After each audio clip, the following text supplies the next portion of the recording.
From the PEHSU National Program Office, welcome to Pediatric Environmental Health Radio, a podcast that highlights stories from leading experts in pediatric environmental health across the U.S. The PEHSU National Program Office supports a network of 10 regional PEHSUs across the nation, whose vision is to create healthy environments for all children. For more information, go to PEHSU.net. I'm your host, Whitney Sturton Hall.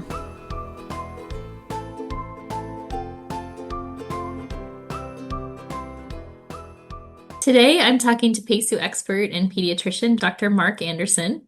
What is your current role with PEHSU? How long have you been involved, and what brought you to PEHSU in the first place? Hello. I originally got involved with the PEHSUs in the late 90s, so it must have been 1998. So that's going on, 30 years. A couple years ago, I retired from clinical pediatrics practice and administrative practice, and now just doing this grant program. And the reason for that was to transition it to a new person who has come online and will be taking over fully. That's great. I'm curious, how did you hear about PEHSU too? You've been with PEHSU so long. The PEHSUs were really new at the time that I first heard about them. There was a conference that was held in Phoenix, and I was invited by my institution to attend on the behalf of the Colorado chapter of the American Academy of Pediatrics.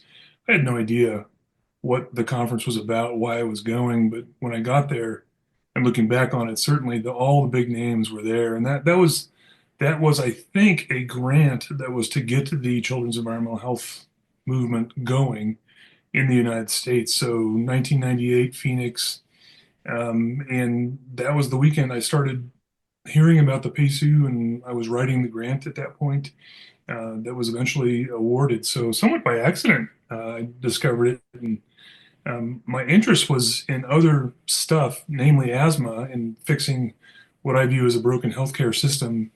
So I was looking for some specific things to do, which I've been able to do over the last 2.5 decades.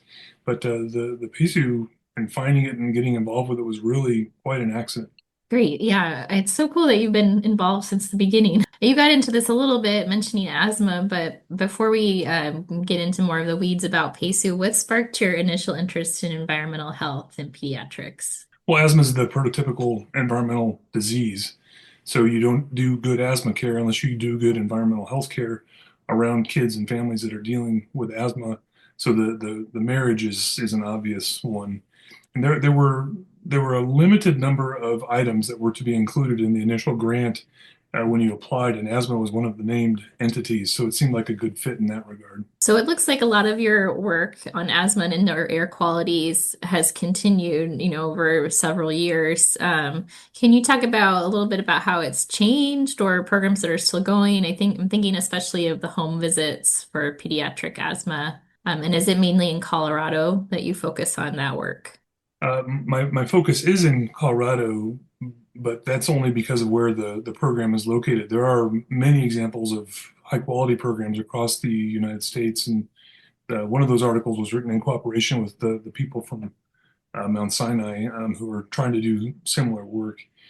My theory is that we work in and we get cared for by a dysfunctional healthcare system, and unless we can think of different models and ways to improve care, the system will continue to be dysfunctional, not to mention expensive and have poor quality outcomes. So it's through a quality improvement lens that the asthma home visit program was first envisioned and through which it's been conducted. COVID got in the way a little bit, actually not a little bit, a lot of it, with the home visit program as it was. So we developed this virtual format, doing pretty much the same stuff, but if a parent or a kid can hold a cell phone and walk you through a home, you can do a pretty basic inspection of where they're living. You're still taking someone who has some expertise in asthma care out to a family or out to a kid, which I think circumvents a lot of the barriers that people experience in getting into a doctor's office. And again, the idea is to improve care and through that improve the quality of life of the kids that we touch with. I know you've worked on school-based interventions as well in this area. Do you want to talk about that at all? There's one program that it's a bit old now, and I frankly don't know if the school still exists, but in Denver, National Jewish is located on one of the dirtiest, most polluted corners in the city. But they had at least a school called the Koonsberg School, and kids with pretty severe asthma would go to school there. And again, quality improvement, circumventing healthcare issues, trying to get families and kids into a school where there really is some good expertise, i.e., nurses who are supervised by a team, of course, or they work with a team, um, who are very good. They're very adroit at addressing daily issues with asthma.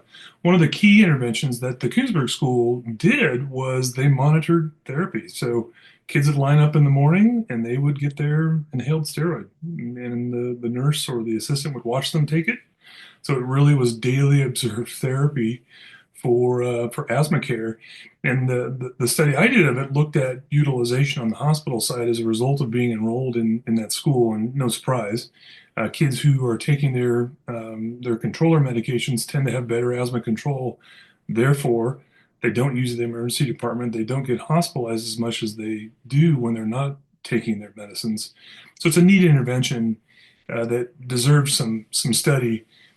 Not really practical because that's a very special school and special expertise was there, and the location was certainly very unique. But it does provide a model in how some things can be done. And I did try to take the program to a couple of the Denver public schools that were not at National Jewish, and over about 6 months, working with a couple nurses, tried to establish an observed therapy program similar to what is seen in Koonsberg, and I didn't get much beyond the proof of concept stage because it was just so hard to do that work with just me, myself, and I. Yeah, I imagine that can turn into a mountain very easily. You've also worked with tribal communities in your region. What are some key issues you've seen children face compared with kids in more urban communities? And what are some recommendations you have for health professionals who want to partner with tribal communities? It, Region 8 is not unique in that it has several tribal communities.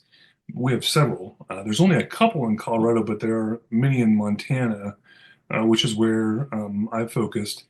And I think anyone who cares for kids or is involved in kids' healthcare should take the time to look around in their community and really see what's out there. So, from pure curiosity, I think working with tribes or knowing about tribes that might be located near you is a good thing. A couple of people who had worked with tribes in Montana who I got the pleasure to work with, and we just designed some interventions, and mostly it was around air quality and water quality. It turned out to be really fun, a great cultural experience for me personally. So that was another driver that I sort of discovered happenstance along the way. Other regions do similar work, I'm sure, and I think it adds depth and breadth to professional experience by doing things like this. When I think of your region, I also think a lot about rural health. So you mentioned, Montana, especially in places like Montana or Wyoming or the Dakotas. How is working with rural populations different than, say, tribal communities? And what has worked well for you over the years in building partnerships with these harder to reach populations? The challenges that the Region 8 PEHSU experiences are the same challenges that other PEHSUs undoubtedly experience. And it didn't take long for me to figure out that my EPA and ATSDR partners were um, suffering from the same sort of barriers, and that we're all located in Denver, which is the big city in Region 8, but Region 8 is a pretty big area. And getting reach, getting out to those areas is a challenge. So one was just getting the word out, and who do you try to do that through? And programs I've found have come and gone over the years. So South Dakota may have a lead program and then the next year not have a lead program. So you establish these links and then they're gone. So maintaining contacts has been hard. Once you're out there, though, you do start to get some calls and get some people reaching out to you. And then the challenge becomes one of resources. So if you're in Denver or even in Colorado and you have a kid who has an elevated lead level, the solution is pretty straightforward. But if there's no one to go look at a home or talk to a family or do a kind of in-person environmental health interview, then you're stuck, and it's very challenging. As a follow-up question to that, is lead an issue that you see in tribal and rural communities too, or is it mainly something you've seen in urban, areas like Denver? Yes, it is pretty much everywhere. So Okay. it may not be just the lead paint, which is the sort of hmm issue, the traditional issue of older homes that have been painted and repainted with paint that may have had lead in it. But lead can appear really anywhere, and unless you're looking for it, you won't find it. So even though we've been writing the story of lead for over 100 years in the United States, it seems like it's an issue we're still working on. It is certainly the most common issue that I get involved with, and that the people I work with get calls about and that are asked for help with. So very much around the understanding the local epidemiology of lead is important. Denver, and I assume there's other cities that are like this. The inner city of Denver is very much in demand. The real estate is expensive. People who have some wealth tend to be the ones that live in the inner city now, the beautiful old homes that were built in the 1880s and the 1900s. And because their kids may not be covered by public insurance like Medicaid, the assumption is they don't have lead exposure, but it's exactly the opposite. And I've used that over the years to argue just for universal screening. Who cares what the insurance is? If the kid's in front of you, screen them for lead if it's not been done, or try to follow the guidelines about screening early. So very much still around. If you don't look for it, you don't find it, because at the levels that we're typically dealing with, it's silent, but it does have great issues for later life if it's not picked up and dealt with. Can you talk more about your work with soil over the years through Soil Shop? What is Soil Shop? I didn't know about it until working on this program. And how has your region been involved in it? Yeah, so the ATSDR is couched within the CDC, and the CDC has this on-the-shelf program called Soil Shop. And deep in COVID, when we couldn't talk to each other, couldn't go do the usual public health things that we all are interested in doing, I heard about Soil Shop, and with my partners, we got together and we designed what ended up being called a distanced soil shop, so a D soil shop. And we did an outdoor drive-through soil shop. People brought in samples from their gardens, and when they scheduled their arrival, we kept them 10 minutes apart per car. When they scheduled their arrival, we told them exactly how to collect their samples, and we did the analysis, which is just for lead in soil shop. And they did a drive-through soil shop. And it was an interesting experience, and the programming is so easy that it actually got some roots. And the state of Colorado's done a couple, being simply a consultant. Utah and Montana have both done soil shops in Region 8. We've done others where it's in person. And it's a neat program because it's packaged. All the materials you need to do a soil shop are available from the CDC. You just have to download them. Communities tend to be interested. The shop itself is pretty simple. It's just about lead and soil, but you can make it much more interesting. You can create a health fair around a soil shop. You can do urban gardening. You can do outdoors experiences for kids as part of a soil shop. Plus, the science of it is just is neat. You get to play with the XRF gun and look and see what's really in the soil beyond lead. Although we only talk about lead as part of soil shop. And there have been several of them that have happened in Region 8, mostly in Colorado. But in the wake of that original distanced soul shop, it got some roots and grew. That's so cool about the drive-ins. The XRF gun, is that like that you scan the soil with something, or is that how it works? You take a sample, and there's ways to collect it. It needs to be handled in a certain way, but you just you point this device at it, which we call the XRF gun, and hmm X-ray fluorescence, and it tells you the entire constituents of the soil. So the Mm. toxin we're interested in as part of Soul Shop is lead. You can still talk to people about their concerns, whether it be lead or other Mm. stuff. Oh, so cool. Thanks for sharing. Well, you have a lot of history with PEHSU. You've been there since the beginning. What are a few standout lessons you've learned or key impactful moment you've had that comes to mind working on children's environmental health? And if you want to share anything about how PEHSU has changed over time, you're welcome to also.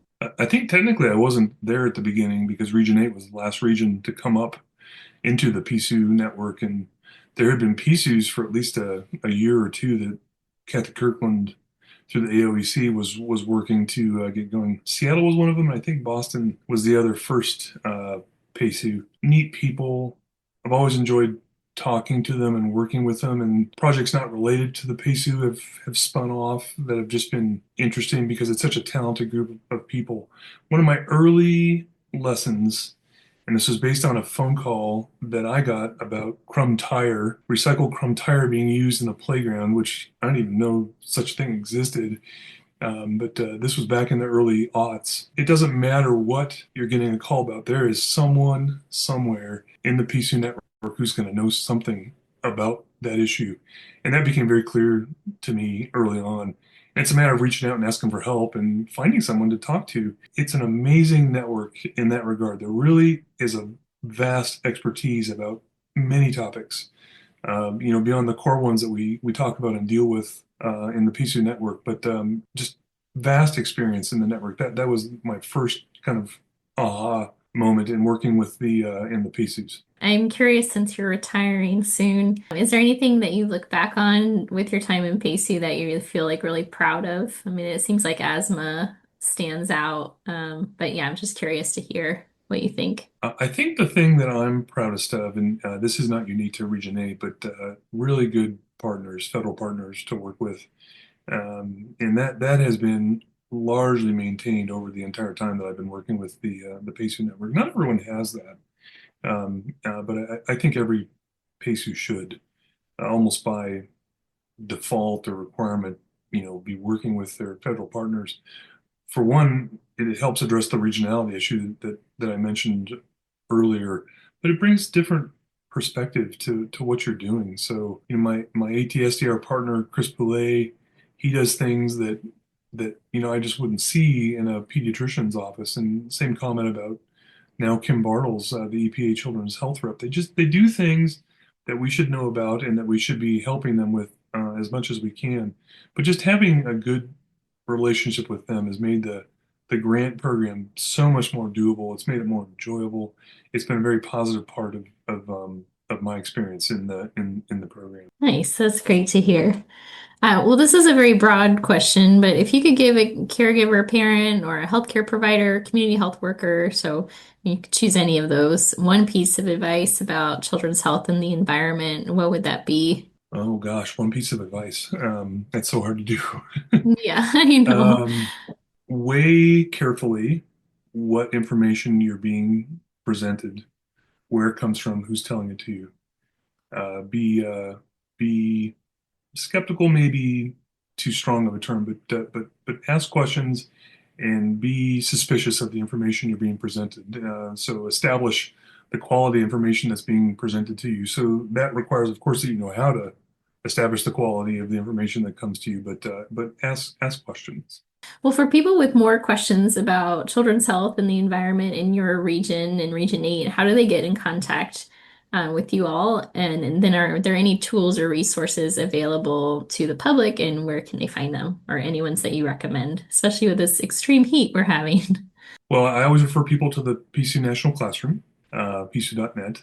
We have our own website, RMR PEHSU, Rocky Mountain Region PEHSU, rmrpehsu.org. And there's an Ask the PEHSU module in there as well. We have a hotline that's housed in the Rocky Mountain Poison Center, Rocky Mountain Poison Service, here in Denver, who've been a longstanding partner as well. They've always answered our phone calls for us. Those are the basic ways to get into the PEHSU. Most of it now, though, is just word of mouth. You talk to someone once, and then they know you as a contact, and then they skip all those entrees and go right to you. I'd say that's more the way recently that I hear from people. Is there anything else that you wanted to, mention before we close up here? Not beyond that, I've just thoroughly enjoyed my experience with the PEHSU, different administrators, most recently with PHI, with you. The PEHSU program has always struck me as a program that's in search of a good administrator. We've been through a few of them through the years, and they each brought strengths, and they had different things that they wanted to focus on. And PHI has been great, and I hope there's a future with with PHI. But I'm grateful for the experience to have been able to do this for almost 30 years. Oh, thanks so much. Yeah, thank you for being on the podcast and sharing, so much of your experience. I know there's so much that you do that we didn't talk about, but it was fun to get a glimpse of your work. And thank you for all the work you do to keep kids and families safe from environmental hazards. Yeah, thank you. Since Mark is retiring soon, we wanted to surprise him with a few messages from his colleagues, Dr. Alan Wolf, who co-directs Region 1 New England PEHSU, and Dr. Catherine Carr, who co-directs Region 10 Northwest PEHSU. They've both been with PEHSU since its early days. Hi, Mark. It's just a short message from Alan Wolf on congratulating you on your retirement and noting what a wonderful friend you've been, as well as a fellow PEHSU leader. You've done such outstanding work for the Region 8 PEHSU in Colorado and covering 6 states, which is an impossible task. But you've really served as the consummate pediatrician and PEHSU expert, and I certainly wish you all the best in your retirement. Stay healthy and productive, and hope to see you regularly at meetings and in Colorado. Congratulations, Mark. I'm so happy for you, and I'm so grateful for all your hard work all the years. There's a lot of families, especially families with kids with asthma, who are healthier and doing better because of the hard work you did and the great leadership you had with your team in Region 8. Have a wonderful retirement and adventures ahead. Thanks again. Catherine Carr, Region 10 PEHSU.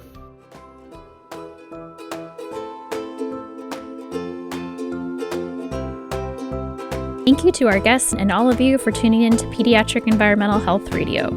This podcast is a project of the PEHSU National Program Office, supported by the U.S. Centers for Disease Control and Prevention's Agency for Toxic Substances and Disease Registry and the U.S. Environmental Protection Agency. The Public Health Institute serves as the National Program Office with advisory support from the Association of Occupation and Environmental Clinics.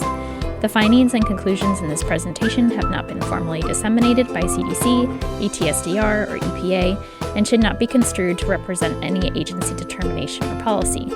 Use of trade names that may be mentioned is for identification only and does not imply endorsement by CDC, ETSDR, or EPA. Please join us next time as we share more pediatric environmental health stories.